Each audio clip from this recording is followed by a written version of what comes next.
Alors Flexbox, c'est quoi? Flexbox, c'est un nouveau module en CSS3 qui a été rajouté, qui s'appelle Flexbox Layout Module, qu'on peut traduire littéralement par le modèle de boîte flexible. Alors qu'est-ce que c'est qu'un modèle de boîte pour rappel? Donc un modèle de boîte, c'est ce qui va être par exemple le modèle de boîte display, le modèle de boîte inline ou alors inline block.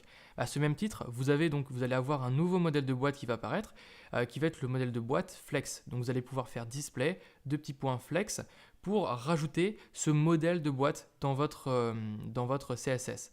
Donc concrètement, à quoi ça sert le modèle Flexbox? Le modèle Flexbox, ça va être une nouvelle manière de répartir les espaces et le positionnement en CSS. Vous allez voir que ça va être bien plus simple pour positionner des éléments et surtout pour répartir l'espace disponible dans votre boîte. En fait, imaginez que votre Flexbox, votre boîte de base, ce qu'on appelle un container, ce qu'on va voir un peu plus en détail, ça va être votre élément principal et dedans vous allez avoir vos enfants. Et bien ça va vous permettre de répartir plus facilement l'espace pour vos enfants et de positionner plus simplement vos enfants. Ce qu'il faut savoir également, c'est que le modèle Flex, il va vous permettre une chose que vous ne pouvez pas faire avant avec le modèle block ou avec le modèle inline ou inline block. Il va nous permettre par exemple, dans notre ancien HTML, donc ce qu'on faisait avant, on avait par exemple un élément 1, un élément 2, un élément 3, un élément 4. Et lorsqu'on l'affichait par exemple dans le modèle de boîte, par exemple bloc, on allait avoir notre élément 1, 2, 3 et 4 affichés les uns à la suite de manière verticale sur notre page HTML. Enfin sur notre rendu de notre page dans notre navigateur.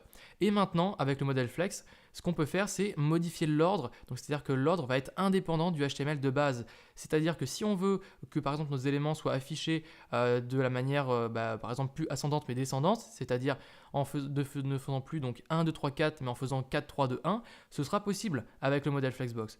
Donc ça, c'est une nouvelle possibilité que avant on ne pouvait pas faire avec donc du CSS, avec display block ou display inline block. Je vais vous donner un petit exemple de ce qu'on peut faire avec DisplayFlex, mais simplement, là, c'est juste une des possibilités qu'on peut faire. Là, je ne vous donne pas toutes les possibilités.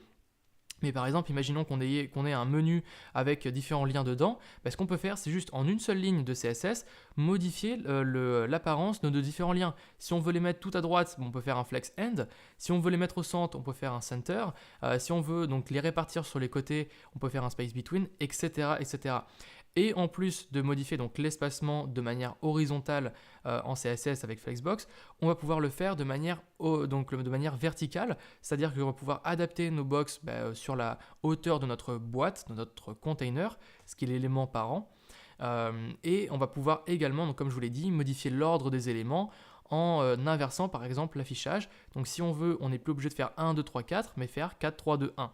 Bref, vous allez le voir en détail dans la suite des vidéos, mais c'était simplement une petite vidéo d'introduction pour vous présenter ce qu'était Flexbox et les avantages majeurs que présente Flexbox, contrairement aux anciens modèles de boîte qu'on avait comme block ou alors inline ou inline block. Clairement, avec les anciennes pratiques qui étaient par exemple le float right, float left, on va avoir vraiment un code qui va être bien plus propre et surtout l'avantage majeur de Flexbox, c'est qu'on va pouvoir faire vraiment et enfin des sites responsive bien plus simplement, en simplement quelques lignes avec quelques media queries. Donc bien sûr, je vous rappellerai ce que c'est que les media queries et comment est-ce qu'on les utilise. On va pouvoir faire un site 100% responsive en l'adaptant donc à la fois sur ordinateur, sur tablette et sur smartphone. Donc vous allez voir, ça va être génial, ça va être un super programme que je vous ai concocté et vous allez avoir bien sûr plein d'exercices pour vous entraîner et pour donc appréhender et comprendre réellement comment fonctionne Flexbox. Donc on se retrouve dans la suite des vidéos.